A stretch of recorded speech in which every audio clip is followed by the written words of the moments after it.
हमारे चैनल पर। और मैं फिर आज आपके लिए एक बहुत ही इंटरेस्टिंग चैप्टर लेकर के हाजिर हूँ। आज का हमारा यह चैप्टर आधुनिक यूरोप के इतिहास से संबंधित है। बहुत ही रोचक है, बहुत ही सरल तरीके से मैं इसे आपको बताना चाहूँगी, समझाना चाहूँगी। इसे आप पूरा देखें, अच्छा लगे लाइक करें, कमेंट करें, लेकिन प्लीज देखें जरूर, क्योंकि ये इतिहास के विद्यार्थी होने के नाते हमारे बहुत काम का चैप्टर है। हमने यूरोप के इतिहास में बहुत सारी घटनाओं को पढ़ा जो बहुत ही महत्वपूर्ण स्थान रखते हैं विश्व इतिहास में। हमने पढ़ा फ्रांस की क्रांति, हमने पढ़ा नेपोलियन बोनापार्ट, हमने पढ़ा वियना कांग्रेस। इन महत्वपूर्ण अध्याय के साथ यह अध्याय भी अपना एक महत्वपूर्ण स्थान रखता है, इटली का एकीकरण, यूनिफिकेशन ऑफ इटली। यह एक बहुत ही महत्वपूर्ण टॉपिक है, क्योंकि जब हम आधुनिक यूरोप का इतिहास पढ़ते हैं तो उसमें इटली भी एक महत्वपूर्ण देश है। यूरोप के महत्वपूर्ण देश में इटली का बहुत महत्वपूर्ण स्थान है। और हमें यह जानना चाहिए कि इटली में ऐसी क्या मुश्किल आ गई थी, ऐसा क्या हो गया था कि उसे एकीकरण करने की जरूरत पड़ी, या उसे एकीकरण का मतलब क्या होता है, एक करना। ऐसी क्या बात हो गई थी कि इटली बिखरा हुआ था जो उसे एक करना था। तो इसे जानने के लिए सबसे पहले हम इसके बारे में, इटली के बारे में हम पहले जानते हैं। हम जानते हैं रोमन साम्राज्य। ईसा पूर्व 300 ईसा पूर्व रोमन साम्राज्य का क्या महत्व था। एक यूरोप का अधिकांश भाग जो है वह रोमन साम्राज्य के अंतर्गत था। रोम, इटली, यह सब रोमन साम्राज्य का एक गौरवपूर्ण इतिहास था। धीरे धीरे हम देखते हैं कि यह रोमन साम्राज्य टूट गया, विखंडित हो गया, खत्म हो गया। बहुत सारे देश उससे निकल गए, बन गए, और इटली यह भी बिल्कुल बिखर कर रह गया, जिसके परिणाम स्वरूप, क्योंकि ये कमजोर हो गया था, इसमें वो शक्ति नहीं बची थी कि ये मिल करके रह सके।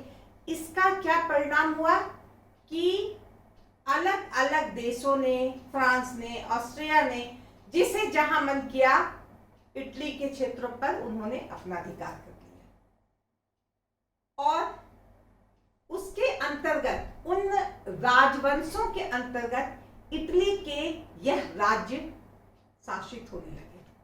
इनका अपना कुछ नहीं था। तो एक वह रोमन साम्राज्य, वह रोम, वह इटली। रोम, जैसा कि हम जानते हैं कि ईसाई धर्म का जो प्रमुख है, पोप है, वह रोम में ही रहता है। वह भी इटली के मध्य में स्थित है। यह इटली 8 भागों में विभक्त था। Piedmont, Naples, Sicily, Modena, Tuscany, Parma, तो इस तरह से, और 2 है, इस तरह से 8 भागों में बटा हुआ था। तो इटली का एकीकरण होना जरूरी था। सबसे पहले हम कह सकते हैं कि ये जो एकीकरण की भावना इटली में आई, इटली के लोगों में आई, वो कहां से आई। तो हम देखते हैं कि नेपोलियन बोनापार्ट, जिसने 1796 में इटली को अपने अधिकार में कर लिया था, उत्तरी इटली को। और वहां क्या किया था उसने, वहां उसने स्वतंत्रता, समानता और बंधुत्व का पाठ पढ़ा दिया था। बाद में जब नेपोलियन बोनापार्ट राजा बना तो वह इटली का शासक तो हुआ, लेकिन उसने वह राजशाही का सिद्धांत हटाकर स्वतंत्रता, समानता, बंधुत्व का पाठ पढ़ा दिया था। इसके साथ ही इटली के लोगों में एक अलग भाव जाग गया था, क्योंकि हम जानते हैं कि इटली के मैक्सिमम क्षेत्र में ऑस्ट्रिया का कब्जा था और ऑस्ट्रिया बहुत ही शक्तिशाली राज्य था। हम देखते हैं कि जिस तरह नेपोलियन बोनापार्ट ने स्वतंत्रता, समानता, बंधुत्व का प्रसार किया और लोग उससे प्रभावित हुए, बहुत सारे देश उससे प्रभावित हुए, लेकिन हम यह भी देखते हैं कि नेपोलियन के बाद, जब नेपोलियन का पतन हो गया 1815 में, हम क्या देखते हैं कि ऑस्ट्रिया का जो मेटरनिक था, वहां का प्रधानमंत्री, उसने वियना कांग्रेस बुलाई और वियना कांग्रेस बुला करके उन्होंने क्या किया, यूरोप को पुनः उसी अवस्था में ले गया जिस अवस्था में नेपोलियन से पहले यूरोप था। नेपोलियन के बाद जैसा कि हम जानते हैं बहुत सारे देशों में राष्ट्रीयता का जो है हवा बह गया था, लोगों में राष्ट्रीयता की भावना आ गई थी, लोग स्वतंत्रता, समानता और बंधुत्व को जानने लगे थे। वह किसी राजवंश के द्वारा, किसी निरंकुश शासक के द्वारा, स्वेच्छाचारी शासक के द्वारा शासित होना नहीं चाह रहे थे। और ऐसे में नेपोलियन द्वारा यह काम जो किया गया वह बहुत बड़ा काम था। कहा जाए तो इन देशों को जो बरसों से निरंकुश राज के अंतर्गत, स्वेच्छाचारी राज के अंतर्गत प्रताड़ित हो रहे थे, उससे स्वतंत्र होने का सपना देखने का एक अवसर मिला। और अब यूरोप के बहुत सारे देशों में एक अलग भावना का जन्म हुआ। तो इस तरह से हम कह सकते हैं कि ये जो इटली का एकीकरण हुआ, इसमें जो सबसे पहली भूमिका निभाई या जो एकीकरण की भावना को उभारने में जो नींव बना, वह नेपोलियन बोनापार्ट का विचार था, उसका जो सिद्धांत था वह था। तो इस तरह से अब इटली जो 8 भागों में बटा हुआ था, उसे एक करने की कम से कम भावना तो आई। अब हम बात करेंगे कि कुछ कठिनाइयां थी, जो बड़ी कठिनाइयां थी। कठिनाइयां तो कुछ थी, लेकिन बड़ी कठिनाइयां थी। इटली अनेक भागों में बटा हुआ था, पार्मा, टस्कनी, नेपाल, सर्डिनिया वगैरह वगैरह 8 भागों में बटा हुआ था। सबके अपने नियम, सबके अपने कानून, सबके अपने शासक, कोई किसी से एक जुड़ा हुआ नहीं था, सबके अपने नियम। कहा जाता, मेटरनिक ने कहा था एक बार कि इटली के एक राज्य दूसरे राज्य से बिल्कुल अलग है, उन्हें कोई मतलब नहीं। एक प्रांत दूसरे प्रांत से अलग है, एक के कानून दूसरे के कानून से बिल्कुल अलग हैं, एक के यहाँ के जो लोग हैं दूसरे के लोग से बिल्कुल अलग हैं। कहने का मतलब कि इन राज्यों में किसी तरह की एकता नाम की चीज नहीं थी, ये बिल्कुल ही बिखरे बटे पड़े हुए थे। और ऐसे में इन 8 क्षेत्रों को एक करना, एक सूत्र में बांधना, यह बहुत बड़ा काम था। विदेशियों का प्रभाव हम देखते हैं कि मैक्सिमम क्षेत्र में, लोम्बार्डी हो, वेनेशिया हो, पाल्मा हो, मेडोना हो, नेपल्स हो, इन सारे क्षेत्रों में ऑस्ट्रिया का प्रभाव था। ऑस्ट्रिया का हैब्सबर्ग का वंश का जो शासक था, यहाँ पे उसी का वंश जो है शासन करता था। तो वो कभी नहीं चाहेगा कि हमारे हाथ से ये शासन निकल जाए, यहाँ के लोगों के हाथों में चला जाए, तो उसे तो हानि होगी। तो ऐसी स्थिति में वह बिल्कुल कड़क होकर रहता था कि इटली के लोग किसी तरह का विद्रोह ना करें, किसी तरह की क्रांति ना करें, किसी तरह का आंदोलन ना करें। और अगर वो ऐसा करते हैं तो ऑस्ट्रिया जो एक शक्तिशाली यूरोपीय राज्य है, वह आराम से उसे कुचल देगा। यह एक बहुत बड़ी समस्या थी इटली के एकीकरण में। तीसरी बात हम क्या देखते हैं, दक्षिणी इटली में राष्ट्रीयता का अभी तक कोई असर नहीं पड़ा था, क्योंकि नेपोलियन बोनापार्ट ने भी जो राष्ट्रीयता की भावना पैदा की, या स्वतंत्रता समानता बंधुत्व का भाव दिया, वह उत्तरी इटली में ज्यादा प्रभावित हुआ, उससे ज्यादा प्रभावित हुआ, उसके विचारों से उत्तरी इटली ज्यादा प्रभावित हुआ। दक्षिणी इटली तक ये भावना नहीं आई थी। अब हम बात करते हैं कार्बोनरी की। इस उद्देश्य से कि इटली एक हो जाए, कार्बोनरीज का गठन होने लगा। कार्बोनरीज क्या था? गुप्त संगठन। कार्बोनरीज पहले भी होता था, क्रांति पहले भी हुई थी, अन्य देशों में हुई थी, और हर देशों में गुप्त संस्था बनती ही थी। गुप्त संस्था में लोग उस शासन के विरोध में काम करते थे। तो इनका जो विचार था वह छुप के होता था, लेकिन बहुत ही प्रभावी होता था। इसी तरह इटली में भी बहुत सारे गुप्त संगठन बनने लगे, और हम क्या देखते हैं कि यह भी इटली को एक करने में लग गए। अब हम बात करेंगे 1820 से 1830 तक इटली के आंदोलन। इटली में 1820 से लेकर 1830 तक बहुत सारे आंदोलन हो गए अलग अलग क्षेत्रों में, कभी पीडमोंट में, सार्डिनिया में, कभी नेपल्स में। तो इस तरह के जो विद्रोह हुए वह क्यों हुए? क्योंकि मैंने भी बताया, अभी मैंने चर्चा की कि वियना कांग्रेस में 1815 में जो वियना कांग्रेस हुआ, उसमें मेटरनिख ने क्या कहा था कि नेपोलियन के पहले जो यूरोप की स्थिति थी उससे बना दिया जाए, और उसी तरह से पुनः उसका संगठन कर दिया गया था, जिसे बहुत लोग मानने को तैयार नहीं थे, खासकर वो जो राजवंश या किसी राजतंत्र के विरोधी थे। वो नहीं चाहते थे कि नेपोलियन से पहली वाली व्यवस्था, यानी वही निरंकुश शासन, वही स्वेच्छाचारी शासन पुनः हमारे सर पे आ जाए। तो इसके लिए जो है ये जो आंदोलन हुए बहुत ही प्रभावी रहे। ये अलग बात है कि इन आंदोलनों को ऑस्ट्रिया के द्वारा दबा दिया गया, क्योंकि ऑस्ट्रिया का जो मेटरनिख था वह कहता था ये जो आंदोलन है या ये जो क्रांति है या जो ये राष्ट्रीयता की भावना है या जो ये समानता, स्वतंत्रता, सब बंधुत्व का जो भाव है, ये एक संक्रामक रोग है। संक्रामक रोग मतलब फैलने वाला, इसे बिल्कुल फैलने नहीं दिया जाए, इसे तुरंत दबा दिया जाए।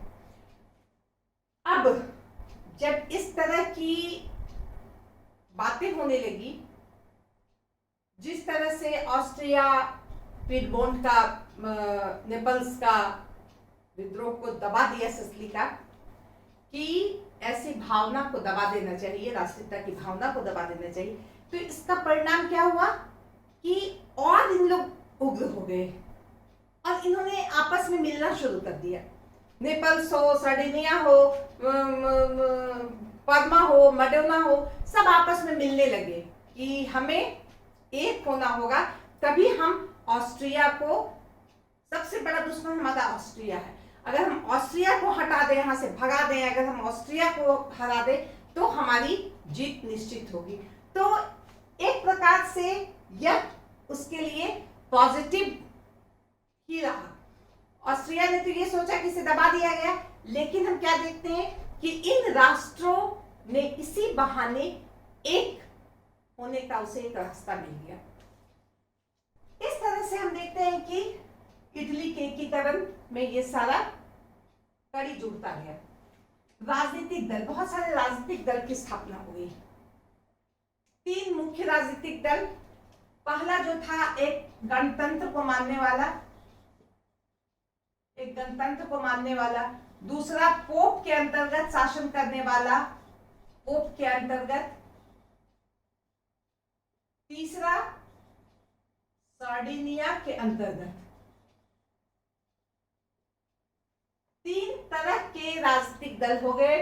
पहला जो गणतंत्र व्यवस्था मानने वाला था, उसका कहना था कि जो हमारे यहाँ ऑस्ट्रिया के या अन्य राज्यों के राजा के द्वारा शासन हो रहा है, इसे हटा करके हमारे यहाँ गणतंत्रात्मक शासन व्यवस्था हो, हमारा एक संवैधानिक सुधार हो, दूसरा पोप के अंतर्गत जैसा कि हम बताए कि जो इटली है उसके बीच में रोम है, रोम में पोप का शासन है।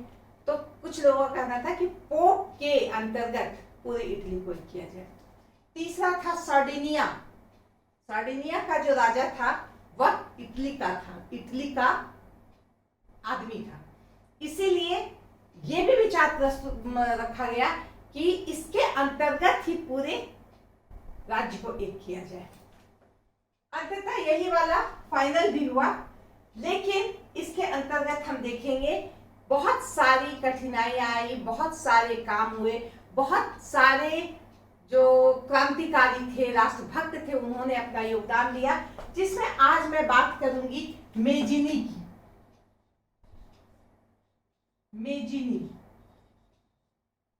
मेजिनी ने इटली के एकीकरण में बहुत ही महत्वपूर्ण भूमिका निभाई, क्योंकि हम जानते हैं नेता या नेतृत्व बहुत आवश्यक है, और सही नेतृत्व मिले तो वह आंदोलन में या क्रांति में जान डाल देती है। मेजिनी, जिसका जन्म 1805 ईस्वी में जिनेवा में हुआ था, संपन्न घर के थे। इनके पिता ने बचपन से इन्हें बहुत सारी कहानियां बताई थी फ्रांस के क्रांति के समय की। वह इससे बहुत ही उत्साहित रहते थे, बहुत ही इनमें एक अलग जागरूकता कही जा सकती वो थी। लेकिन जब वो इटली की दशा देखते थे तो उन्हें बहुत बुरा लगता था। इसी बीच उन्होंने देखा कि सार्डिनिया में विद्रोह हुआ, पिडमोंट में विद्रोह हुआ, और उसमें इन्होंने उन विद्रोहियों का सहयोग किया, जिसके फलस्वरूप इन्हें गिरफ्तार कर लिया गया, इसे जेल भेज दिया गया। 6 महीने बाद जब ये जेल से आए, और ये गुप्त संगठन के समर्थक थे कि हाँ, कार्बोनरीज के समर्थक थे, जो मैंने बताया कि गुप्त संगठन, उसके समर्थक थे।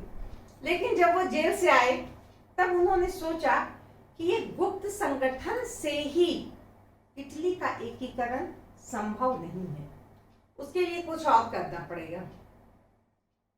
इसे पुनः इटली से निकाल दिया गया था और फ्रांस भेज दिया गया था। फ्रांस में मार्सल्स में यह उन्हें भेज दिया गया था। वहां फ्रांस में उन्होंने 1832 ईस्वी में यंग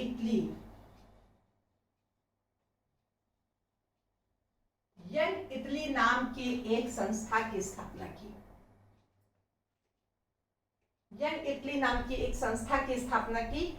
जैसा कि यंग इटली सुनकर के ही लग रहा है कि एक ऐसी संस्था की स्थापना की जो नवयुवकों को अपने संस्था के अंदर रखे और उन्हें अस्त्र शस्त्र का तो ज्ञान दे ही दे, साथ ही साथ उनमें राष्ट्रीयता की भावना पैदा करे, उसमें उच्च नैतिक आदर्श डाले, और इसका प्रचार, इसे वो यह बहुत पसंद आया, और इसी के तहत उन्होंने यंग इटली की स्थापना की। और ये जो संस्था है बहुत ही लोकप्रिय हो गई। इटली के जो नवयुवक थे इसमें आने लगे, जिन्हें बहुत ही हाई क्वालिटी का देशभक्त बनाया गया। इनमें वीरता थी, बहुत साहसी थे, राष्ट्रभक्त थे। और हम देखते हैं कि 2 साल में ही ये जो नवयुवक थे इनकी संख्या 60,000 से अधिक हो गई, और इटली के लोग इस पर अपना विश्वास भी जताने लगे। साथ ही साथ हम देखते हैं कि ये जो नवयुवक थे हर मामले में बहुत ही संतुलित थे। ये आतंकवादी नहीं थे, अराजक नहीं थे, लेकिन बहुत ही तरीके से काम करने वाले थे। इस तरह से हम देखते हैं कि मेजिनी ने यह काम जो किया, यह एक बहुत बड़ा काम था, जिसका फायदा आगे चलकर काउंट काबूल को मिला, जो इटली के एकीकरण में बहुत ही महत्वपूर्ण भूमिका अदा किए हैं, जिसे मैं अगले वीडियो में आपको बताऊंगी काउंट काबूल के बारे में। लेकिन मेजिनी ने जो नींव का पत्थर रखा वह बहुत महत्वपूर्ण था, और इसी यंग इटली के स्टाइल में अन्य देशों में भी यंग इंग्लैंड, यंग फ्रांस, ऐसे करके हर जगह संस्था बनने लगे, जो नवयुवकों को नए तरीके से खड़ा करने लगे अपने देश के लिए, जिनमें राष्ट्रीयता की भावना कूट कूट कर भरी गई, जिसमें जो इटली को एक करने की भाव है वो कूट कूट करके भरा गया। तो इस तरह से हम देखते हैं कि मेजिनी ने इस काम में बहुत अधिक सफलता प्राप्त की। इसी बीच हम क्या देखते हैं कि नेपल्स ने सर्डिनिया की सहायता से ऑस्ट्रिया को हरा दिया 1848 में। उस समय हम देखते हैं कि मेटरनिक का भी पतन हो चुका था और फ्रांस में पुनः क्रांति हो गई थी, 1848 की क्रांति। मेजिनी बहुत खुश था, वह एकदम से उत्साहित होकर इटली पहुंचा। इटली में, रोम में भी बहुत बुरा हाल था। पब्लिक ने, वहां की जो जनता है उसने पोप के खिलाफ विद्रोह कर दिया, पोप भी वहां से भाग गया। ऐसी स्थिति में लोग बहुत खुश थे कि मेजिनी आ गया, वाह मेजिनी हम लोगों का जो एक आइडियल है वो आ गया। उसने क्या किया, मेजिनी को राष्ट्रपति बनने का उसे आमंत्रित किया कि आप राष्ट्रपति बन जाइए। वो राष्ट्रपति बन गया और गैरिबाल्डी नाम का जो एक व्यक्ति था वह उसका सहायक हो गया, गैरिबाल्डी। लेकिन हम क्या देखते हैं कि फ्रांस में जो दूसरी बार गणतंत्रात्मक शासन हुई उसमें नेपोलियन तृतीय जब शासक बना तो उसने अपना इमेज बनाने के लिए कूटनीति का सहारा लिया और उसने क्या किया, पोप का साथ दिया। कैथोलिक को खुश करने के लिए पोप का साथ दिया और पोप के समर्थन में वो यहाँ चला आया। पोप को पुनः उसने उसकी जगह पे बैठाया और पुनः इन क्रांतिकारियों को दबाने की कोशिश की गई और ऐसी विषम परिस्थिति में मेजिनी को भागना पड़ा। गैरिबाल्डी भी अमेरिका भाग गया। लेकिन हम क्या देखते हैं कि जो जनता है, इटली की जितनी जनता है, जिस क्षेत्र की जनता है, सभी में एक अलग भाव आ गया था जर्मनी को एक करने का, जो बहुत बड़ा काम किया मेजिनी के द्वारा किया गया। इस तरह से हम देखते हैं कि अभी तुरंत मेजिनी के द्वारा एकीकरण नहीं हो गया। मेजिनी के बाद गैरिबाल्डी ने बहुत प्रयास किया और उसके बाद काबूल के द्वारा जो प्रयास किया गया, फाइनली उस समय जो है इटली का एकीकरण हुआ। तो मैं इसके अगले वीडियो में आपको बताऊंगी गैरिबाल्डी के बारे में और काउंट काबूल के बारे में, जिसने इटली के गृह नीति और विदेश नीति को किस तरह संभाला और किस तरह उसने इटली का एकीकरण किया। तो आज का यह वीडियो मैं यहीं समाप्त करती हूँ। धन्यवाद।